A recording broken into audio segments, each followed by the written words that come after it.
Olá, essa é a nossa terceira aula do nosso mini curso de modelagem 3D e animação no Blender, da Semana Integrada da Computação, da Universidade Estadual de Mato Grosso do Sul e da Universidade Federal da Grande Dourados. Eu sou a professora Flávia Gonçalves Fernandes, do Instituto Federal de Mato Grosso do Sul, Campos Dourados. Eu já me apresentei para vocês na aula 1. Se não tiverem assistido, voltem lá e assistam. Lembrando aqui, né, recapitulando o que a gente viu até o momento desse mini curso. Na nossa primeira aula, né, ou no módulo 1, nós vimos sobre a definição de modelagem 3D, vimos várias aplicações da modelagem 3D, vimos alguns conceitos sobre realidade virtual e aumentada também, que são ferramentas que utilizam essa modelagem 3D, existem graças à modelagem 3D. Na nossa segunda aula, nós vimos uma introdução ao software Blender e também, consequentemente, sobre a modelagem 3D. Nós já vimos como que a gente cria objetos, como que seleciona, como faz algumas edições, as teclas de atalho. Então, a gente já começou a trabalhar no software Blender na nossa aula 2. E agora, na nossa aula 3, nós vamos continuar, nós vamos prosseguir com a modelagem 3D no Blender, certo? Se não assistiu às aulas 1 e 2, corre lá e assiste, e depois volta aqui e continua com a gente na nossa aula 3, combinado? Então, vamos prosseguir. Nós vamos começar com as transformações no Blender. O que seria isso? As principais transformações que podemos realizar no software Blender são movimentar, escalar e rotacionar. São operações básicas no trabalho de modelagem de objetos 3D, né, de objetos tridimensionais. Essas transformações também são válidas para outros componentes da cena, como a luz e a câmera, por exemplo. Essas transformações com precisão podem ser realizadas através do menu Object e Transform Properties, né, que são as propriedades dessas transformações no software Blender, que no caso serão aplicadas naquele objeto específico que está sendo editado naquele momento. Vamos ver cada uma dessas três transformações, como que elas funcionam. A movimentação dos objetos. Como que a gente faz para realizar essa movimentação? Inicialmente, a gente pressiona a letra G no teclado numérico do seu computador ou notebook. Em seguida, na tela, nós clicamos no botão referente na barra de ferramentas da 3D View. Em seguida, durante a manipulação de objetos, normalmente são apresentadas retas coloridas que referenciam os eixos das coordenadas. Então, a gente pode clicar na seta referente à direção que deseja mover esse objeto, né? Que a gente tem até imagem aqui das setas de referências a esses eixos. E o botão para ativar a movimentação é esse triângulo, né? Que nós temos aqui na imagem, na primeira imagem desse slide. Então, ou a gente pode clicar nele, ou pode clicar na tecla G, ou então pode manipular essa movimentação, clicando em uma dessas três setas, a vermelha, a azul ou a verde, do cursor para mover o objeto para alguma direção específica. E se quiser para as três, aí você vai clicando em cada uma separadamente para realizar esta ação. Rotacionar objetos, né? Uma outra transformação. Como que a gente consegue rotacionar o objeto? O que é rotação primeiro, né? A gente aprende até, né, na infância, né, sobre os movimentos de rotação e translação da Terra, né? A rotação é como se ela está girando, né? Como que a gente gira um objeto? No teclado numérico, para a gente rotacionar um objeto, a gente clica na tecla R, né? R vem de rotacionar. Uma outra forma de realizar essa rotação é na barra de ferramentas da 3D View, a gente clicar no botão referente a essa rotação de objetos, que nesse caso é esse círculozinho aqui, é laranja, como se fosse uma rosquinha, né? É verde. E uma outra forma de rotacionar um objeto seria movimentar o mouse ou clicar sobre os arcos coloridos referentes aos eixos das coordenadas. Que ao você clicar, né, nesse símbolo, por exemplo, ele vai aparecer esses arcos e aí você pode alterar a sua rotação clicando, né, nos arcos dos eixos X, Y e Z do objeto, certo? E a outra forma de transformação que nós temos é escalar os objetos, que é uma operação para alterar as dimensões do objeto. É muito utilizado esse termo de escala, né? Por exemplo,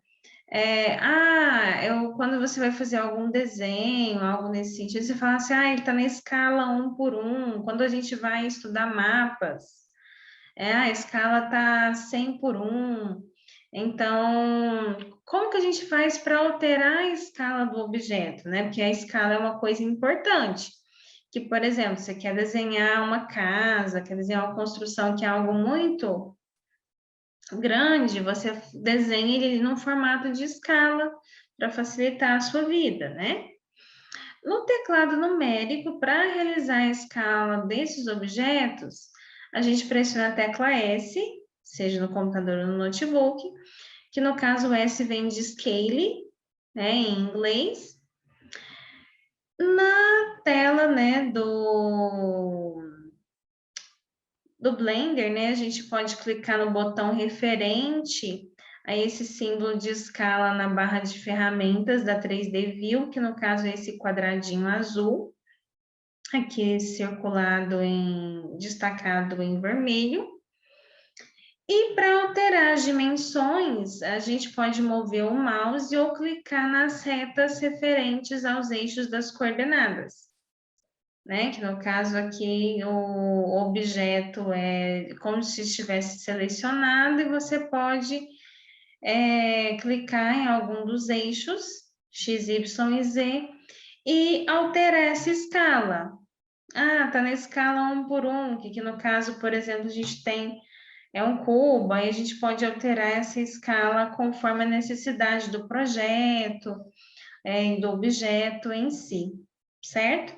Então, nós vimos essas três transformações de movimentar, rotacionar e escalar, que são muito importantes na questão de como mudar esses objetos. E para realizar essas transformações, nós podemos, para realizar essas transformações de uma forma mais precisa, também nós podemos utilizar os comandos. Como assim? A gente pode manter pressionada a tecla Ctrl durante as transformações e manter pressionado o Ctrl mais a tecla Shift durante essas transformações. Então, aí vai aparecer um menu de opções para a gente alterar os valores dessas transformações. Ou então, a gente pode ir lá no menu de opções, em Object, Transform Properties, né, que significa propriedade de transformações, e aqui a gente vai ter, ó, o objeto aqui no caso é um cubo, no caso desse exemplo aqui. Aí aqui a gente tem esse lock XYZ scale, hot vem de rotação, e aqui as dimensões, né? Então, se a gente quiser alterar, fazer alguma movimentação que aqui no caso, o lock seria o ponto inicial, né, a origem ali do nosso objeto. O dim, né, a dimensão, seria tipo o ponto máximo, o ponto inicial e o ponto máximo de cada dimensão do objeto, do x, y e z. O scale seria a escala, que aqui no caso está 1 por 1 por 1, dos eixos x, y e z. E a rotação, que no caso esse objeto não está rotacionado, por isso está tudo zero. E a gente pode vir aqui e alterar esses números. Ao invés de alterar da forma que eu expliquei anteriormente, de alterar pressionando teclas específicas ou aqueles botõezinhos ali na barra de ferramentas, pode ser feito dessa forma também.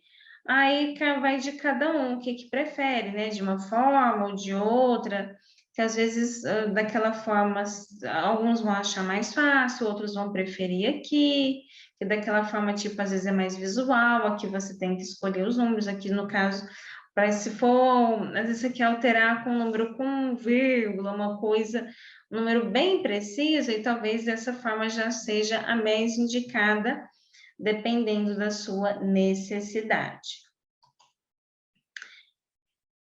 Terminando essa parte de transformações, agora nós vamos ver algumas outras propriedades que são muito utilizadas na modelagem 3D. Uma delas é a duplicação de objetos, que é um recurso muito útil na criação de figuras complexas. E uma observação que deve ser feita é que um novo objeto deve ser resultado da duplicação, criado no centro do objeto original. E para isso, a gente utiliza o comando, que é a combinação de duas teclas do teclado numérico, seja do computador ou do notebook, que é a tecla Shift mais a tecla D. Aí você pode, por exemplo, duplicar um cubo. Se você clicar nessas duas teclas, ele duplica um cubo. Se eu tiver ali com um cone, ele vai duplicar também? Se você acionar esses dois comandos, esse comando do Shift mais a tecla D, também duplica. É só você selecionar aquele objeto, utilizar esse comando e vai duplicar aquele objeto. Aí, no caso, como o objeto duplicado, ele é criado no centro do objeto original, você tem que fazer uma movimentação para separar os dois. Por isso que a gente viu as transformações dos objetos nos slides anteriores, que você pode separar os dois, né? Se quiser deixar um junto com o outro, mas é porque é como se ficasse uma interseção ali dos dois, né? Então, geralmente a gente utiliza separado, né, para fazer coisas diferentes, mas se precisar que eles fiquem intersectados aí, já fica dessa forma mesmo. Certo? E esse comando pode ser utilizado para duplicar qualquer tipo de objeto que esteja ali na área de trabalho do Blender.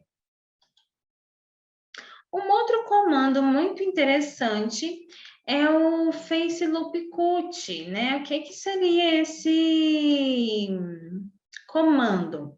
É uma ferramenta para seccionar faces de um mesh de forma perpendicular às suas arestas, que é o modo, ele é encontrado ali no modo de edição, né, no Edit Mode. E é muito útil para a criação de figuras complexas. O seu comando, para que ele seja concretizado, basta pressionar as teclas Ctrl mais R, e em seguida pressione a tecla K. Ele faz, aqui, por exemplo, na primeira imagem a gente tem um cubo, e aqui na segunda imagem a gente tem uma divisão, né? Como se tivesse feito uma divisória ali no meio, e parte daquele cubo ao meio. né? Dependendo do que você vai fazer, é interessante esse comando, né? A gente vai ver alguns outros comandos aqui que são interessantes aí para auxiliar na modelagem desses objetos.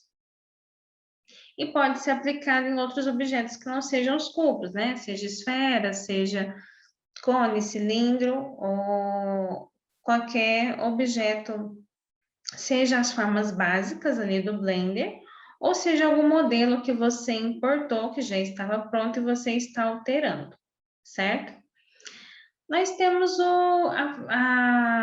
as ferramentas da malha, né, conhecida como Mesh Tools, em que as ferramentas para manipulação dessas meshes, né, dessas malhas, são o Extrude, o Screw e o Spin, né? Inclusive aqui a gente tem uma imagem que tem do menu Mesh Tools, né? E a gente tem esses comandos aqui nessa imagem. Mas o que esses comandos fazem? Que ferramentas são essas? A gente vai ver agora nos próximos slides. Confiram, aguardem. O Extrude é uma ferramenta que permite o prolongamento de partes da mesh, de partes da malha, criando figuras mais complexas. Essa operação só pode ser realizada quando você estiver no modo de edição ali do seu objeto, porque tem um modo de edição, tem um modo de seleção, tem o modo de, se você de exportação, por exemplo, importação e exportação, entre outras. Tem o modo objeto também. Para isso, a gente utiliza o comando E, a tecla E do teclado numérico.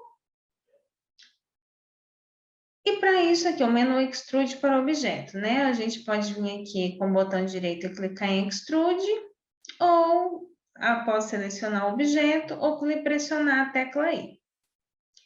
Aqui a gente tem o cube com a face estendida, né? Que seria esse extrude, né? Ele vai permitir esse prolongamento. É como se eu quero aumentar aqui, tem um cubo, eu quero aumentar um pouquinho, eu quero que ele fique tipo um pouco maior, eu quero aumentar alguma das faces, alguma direção ali de algum dos eixos do meu modelo 3D, né? Do meu objeto. Então, a gente pode utilizar esse Extrude para essa finalidade.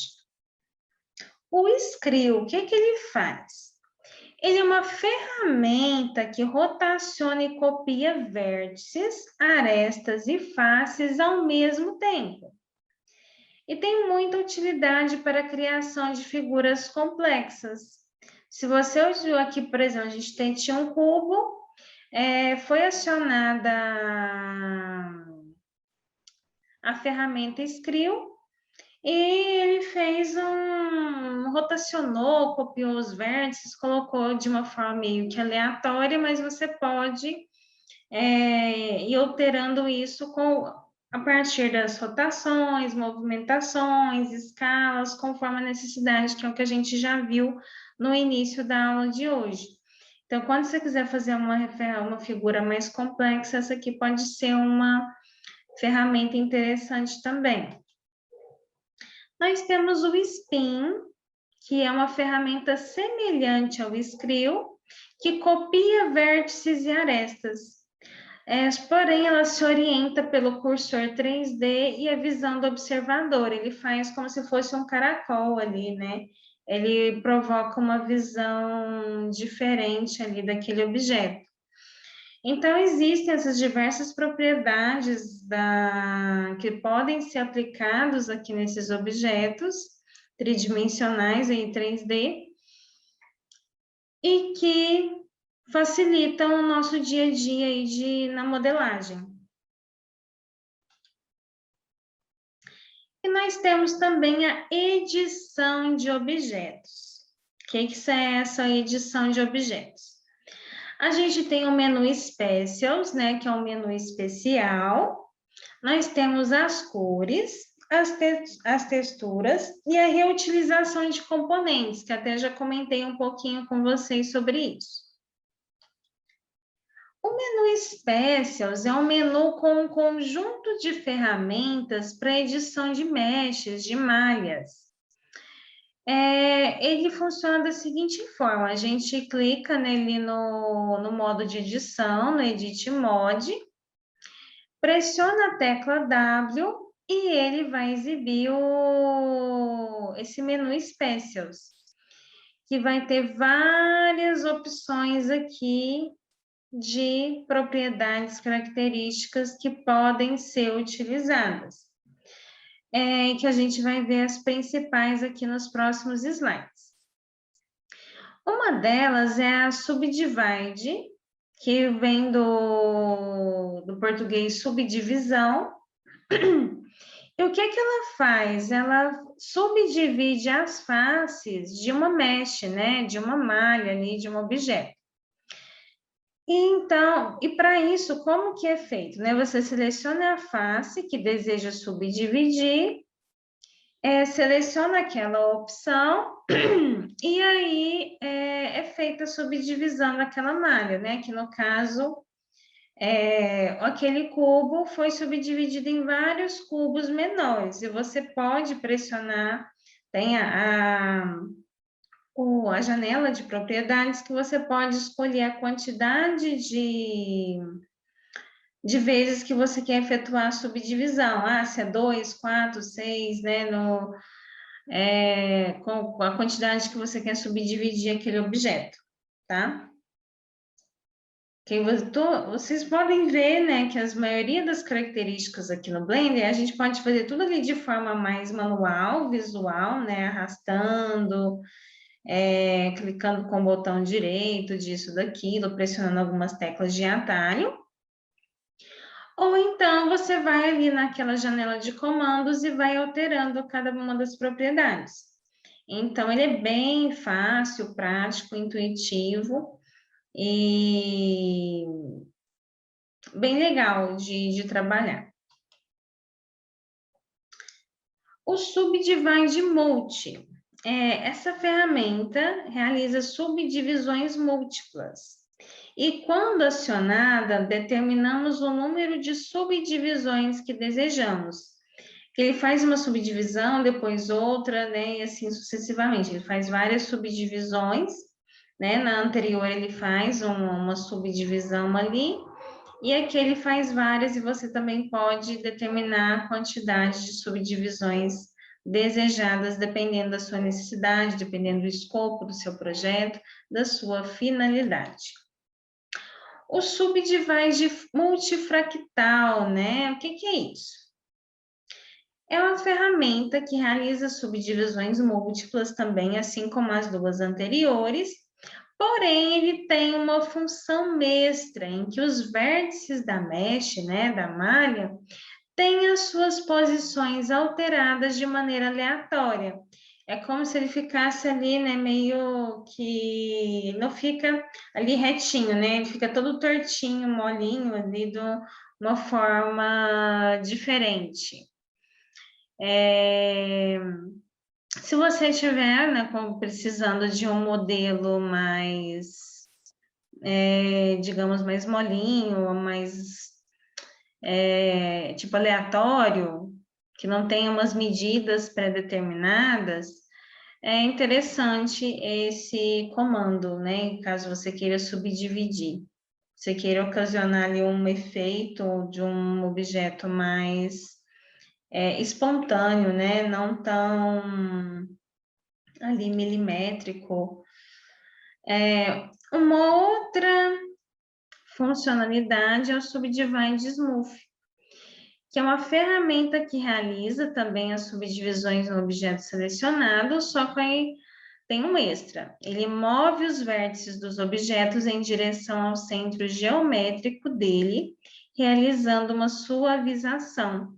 Então, ele fica de uma forma ali, forma um novo polígono, que ele pega os vértices e vai tentando colorir para o centro, e aí ele não fica mais um cubo, né? Que ele fez as subdivisões, E aí, a partir das subdivisões, ele tentou colocar os vértices ali para o centro, forma um novo polígono aí nesse sentido, né? Ou no caso, um novo objeto tridimensional.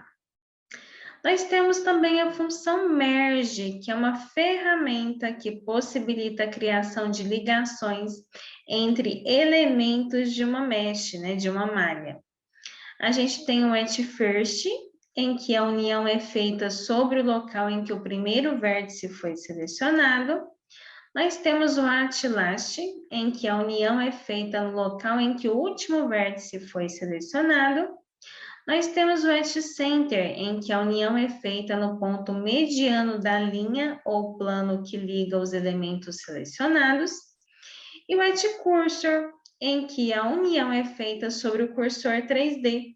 E caso queira ter controle sobre a posição do cursor 3D, lembre-se de usar o snap com a tecla Shift mais F pressionadas. E após unir os elementos, o Blender informa a quantidade de vértices removidos. Isso também é uma função interessante. Aqui a gente tem uma imagem para ilustrar essa funcionalidade.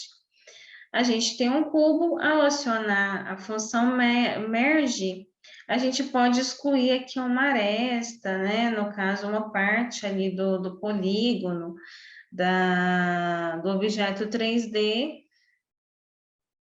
dependendo da necessidade do que você está modelando. Eu preciso só de uma parte ali do cubo que eu vou juntar com outro objeto ali, vou fazer uma montagem, e assim sucessivamente. Também é uma função interessante. A gente tem o Bevel, que é uma ferramenta que permite criarmos um chanfro em uma aresta da mesh, né? E o usuário deve escolher a quantidade de subdivisões. Então, ele escolhe quantas subdivisões vai ter a partir de um objeto, que no caso está um cubo, mas poderia ser outro. E ele faz aqueles chanfros, que é como se fosse aqueles arredondamentos nos cantinhos daquele objeto, né? Nas extremidades dele. Outra propriedade, nós temos as cores de objetos, né? Que é uma coisa muito importante, né? Mudar a cor do objeto. Vocês vão ver, quando a gente cria um objeto ali original no Blender, ele geralmente fica cinza. Nossa, todos os objetos ficam cinza. Não, ele cria ali originalmente cinza, mas a gente pode mudar. Assim como outras ferramentas gráficas, o Blender possui ferramentas para colorir seus modelos. E para colorir esses objetos no Blender, a gente seleciona o objeto, que a gente já viu como que seleciona. A gente pode clicar aqui em Shading.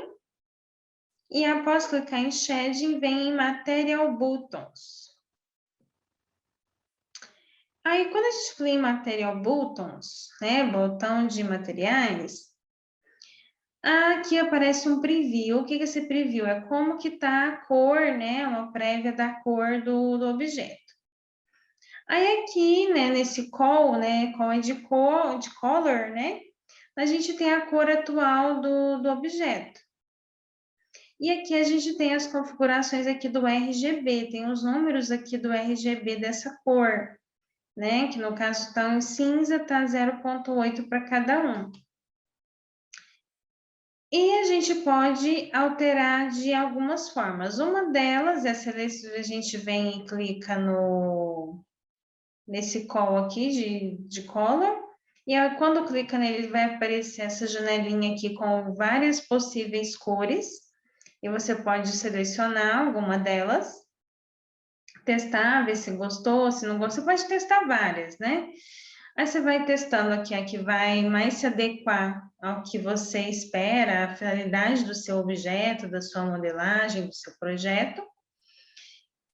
E pressiona Enter. Uma outra forma também é vir aqui, né, na escala de RGB, né, que lembrando que RGB significa o R vem de red, de vermelho, o G vem de green, que é verde, e o B vem de blue, que é azul. Então, você pode vir aqui alterar os seus números, né? A quantidade ali dos matizes RGB, que vai também alterar as cores. Aí, no caso, você tem que seguir a escala, né? A escala dessas cores. E aqui também tem a cor em hexadecimal, se você souber qual que é a combinação de letras ou de números em hexadecimal correspondente à cor que você deseja inserir no seu objeto, no seu modelo tridimensional que você está efetuando a modelagem, pode alterar a cor dessa forma também. Nós temos também as texturas, que eu comentei com vocês lá no início da aula 1 também, né? Que a gente ia aplicar textura nos materiais, que eu até comentei. Textura parece com tecido de roupa. Para aplicar as texturas aos seus modelos, o Blender fornece um conjunto de texturas pré-definidas e permite a importação de imagens. Para utilizar esse recurso no painel Shading, selecione Texture Buttons, né? Botões de textura. Então, você vai lá no painel, clica no painel Shading, que no caso aqui eu tenho essa esferazinha aqui. Aí você vem em Texture Buttons, que aqui a anterior aqui, que era um círculo vermelho, corresponderia à cor, né? Aí aqui o do lado é da textura, tá? Ele tem até parecendo que uma oncinha, como se fosse um tecido, alguma coisa que você vai aplicar aí na sua textura. Você pode importar alguma textura que você encontre aí na internet, tem várias texturas disponíveis para importação, e tem várias texturas do próprio Blender também, que você quer aplicar, que, por exemplo, tem uma textura aqui meio acinzentada, que não significa que não é uma cor única, né? Você quer colocar uma estampa, é como se fosse uma estampa. Pensa na estampa ali de um tecido que fica mais fácil de entender o que é a textura. Que você pode aplicar no seu material também. Eu quero colocar uma estampa de flor, como é que eu faço? Porque se eu colocar uma cor única lá, que eu coloquei só uma cor, você pega uma textura e aplica no seu material e está resolvido. E para visualizar, nós podemos utilizar o Render Preview. Como assim? Se você clicar ali no caso, o Shift mais P, ou na opção de preview ali da renderização, você vê uma imagem mais nítida, com uma estética mais amigável, de como ficaria aquele objeto tridimensional após a renderização. Então, ele faz ali uma simulação do seu produto final. Nossa, ficou do jeito que eu queria. Não ficou. Então, eu vou alterar mais alguma coisa e continuar alterando até ficar da forma que eu desejo, que eu gostaria para minha finalidade aí do projeto.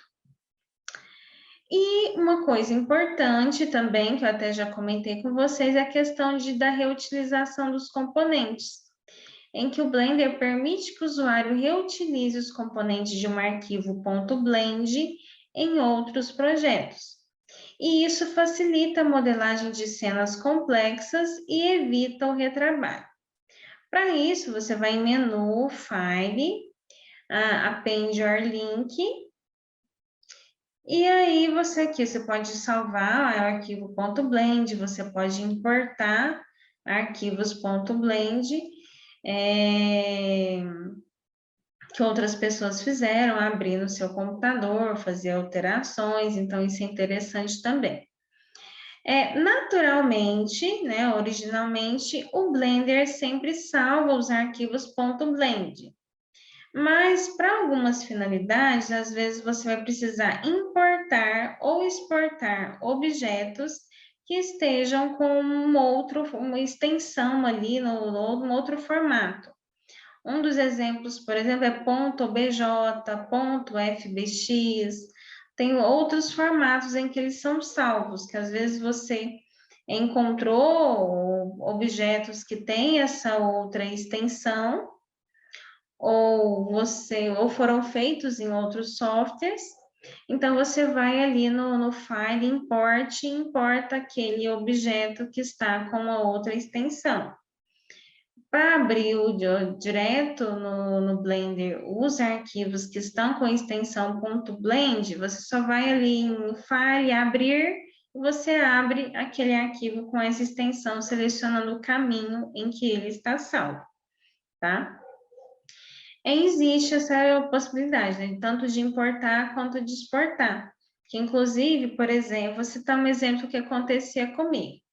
Quando eu trabalhei com realidade aumentada, eu exportava os meus arquivos, os meus modelos aqui no Blender em formato .obj, né? Como se fosse .objeto. Aí, esses arquivos que eu exportava em .obj, eu aplicava lá no Android Studio, que eu fazia a minha programação lá, para Android, e aí eu conseguia pegar aquele modelo e conseguir exibir em forma de realidade aumentada conforme a programação do meu código. Só que ele aceitava apenas objetos que tinham extensão .obj. Então, eu não podia utilizar os arquivos com extensão .blend lá naquele meu projeto. Por isso que eu fazia essa exportação. E tem outros softwares que também têm essa exigência do tipo de arquivo de importação e de exportação, dependendo da necessidade, né? Dependendo da sua finalidade específica do que você pretende fazer. Nós temos também os modificadores, que é um conjunto de ferramentas que podem ser aplicadas em um objeto, em que a gente pode ligar e desligar os modificadores, e vários modificadores podem ser utilizados ao mesmo tempo. Para isso, né, para acessar o painel de modificadores, a gente tem aqui o nosso painel, né, a gente vem aqui em Modifiers, adicione Modifier, né, que são os modificadores para adicionar, e a gente vai ver alguns desses modificadores. A gente tem o Subsurf, que é um modificador que tem como finalidade subdividir a mesh e suavizar suas bordas. E quando esse modificador está ativo, né, esse Subsurf, a ferramenta transforma os objetos com arestas de ângulos retos em curvas suaves.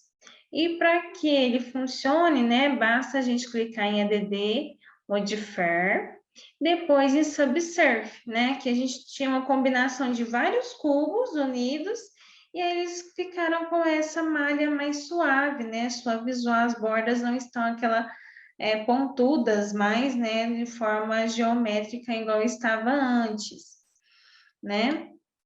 Que conforme a gente está vendo hoje, várias formas de editar, de alterar características, propriedades, e também essa questão dos modificadores dos objetos 3D no Blender, né? Continuando essa questão da modelagem do Blender, que a gente começou na aula passada. E na janela de controle do Subsurf, o usuário pode definir a ativação dos modificadores no modo de edição, na 3D View e na renderização. E no controle pode ser definido também o nível de modificação, né? Que a gente tem os tipos, né? Da modificação, como que a gente quer fazer. A gente tem aqui a opção de renderização e o 3D View, né? Como que você vai fazendo? Pode alterar esses valores e ver se estão atendendo a sua necessidade. Se não estiver atendendo, você vai alterando. A gente tem um modificador Boolean, né? Boolean vem daquela questão do tipo lógico, né? E vai realizar operações booleanas para objetos do tipo mesh. Ele vai realizar operações, no caso, o intersect. O que é o intersect? É uma interseção. No caso, se eu tenho dois objetos, ele vai intersectar, né? Vai verificar o que está tendo de interseção entre dois objetos. A união, o que ele vai fazer? O que a operação da união faz? Ela une dois objetos. E a gente tem o diferença. O que que o diferença faz? Além de diferença, se eu tenho um e tenho outro, eu vou subtrair parte do segundo no primeiro, né? Então, eles, né, no caso desse exemplo aqui, essas três operações são similares, né? Funcionam da mesma forma, ali na mesma intensidade que funcionariam em conjuntos matemáticos, segue a mesma regra, a mesma linha de raciocínio. O modificador mirror, né, que é conhecido como se fosse um espelho, ele permite a criação de cópias espelhadas de objetos, o que facilita muito a criação de modelos que possuem uma certa simetria. E para sua utilização, a gente vai em add modifier e mirror. E para isso a gente ativa o edit mode, né, o modo de edição. Em vários softwares, né, como por exemplo o AutoCAD, entre outros que tem tanto a questão da modelagem ou a questão do desenho em si, já existe essa função mirror, que é para o espelhamento, né? Eu quero espelhar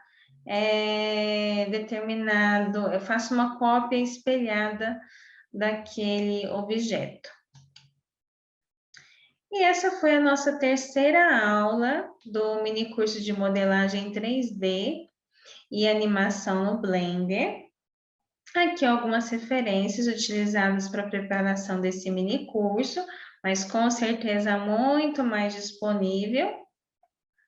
Eu agradeço à equipe organizadora da Semana Integrada da Computação, ao EMS, ao FGD, ao IFMS, ao FCAT, ao meu programa de doutorado, que é o PPG7, e ao University Chapters Materiais Catalão. E aqui minhas informações de contato, né? Meu Lattes, meu e-mail institucional, meu e-mail pessoal e minhas redes sociais, o Instagram, o Facebook e o LinkedIn.